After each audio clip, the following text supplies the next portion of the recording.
JK Yadav Films present. Presented by Ridhan Music.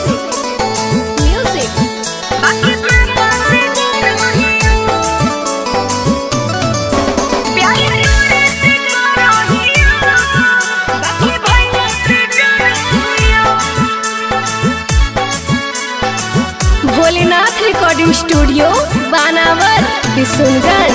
अगे दिलवा लगा के लगहिनी दतिया एको बेर काहे न करोही बतिया हे जान। अगे दिलवा लगा के लगहिनी दतिया एको बेर काहे न करोही बतिया। हमरा लागो हो दूसरे पमाह रही प्यार तोरे से करोहियो, अच्छा बाकी पापा से डरोहियो। प्यार तोरे से करोहियो, सही में बाकी पापा से डरोहियो। पापा से डरोहियो, प्यार तोरे से करोहियो, बाकी पापा से डरोहियो। प्यार तोरे से करोहियो, बाकी भैया से डरोहियो। गे दिनवती अइले न ढुक हो खनामा दिन रात रोबौ तोरे ला नयनमा। सोना भैया लेल कुन मोबाइल हमर छीन रे, हमरो आबो ने तोरा बिना नीन रे। फूल पानी के केरा पझारोही प्यार तोरे से करोहियो, अच्छा बाकी पापा से डरोहियो।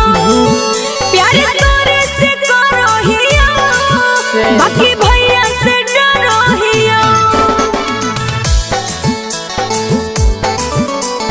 पापा से डरोहियो,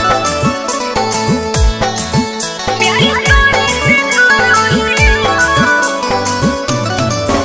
बाकी पापा से डरोहियो।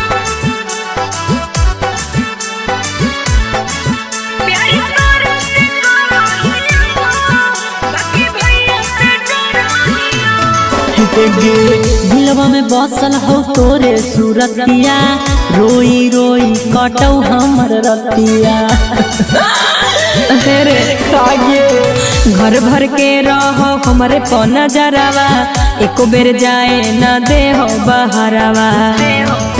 रितेश रोहित के यादो न कहरोही प्यार तोरे से करोहियो, बाकी पापा से डरोहियो। प्यार तोरे से करोहियो, बाकी भैया से डरोहियो। हे रे हम तोरे ही तोरे रहबौ। Bholenath recording studio Banawar Kishanganj. 7979983755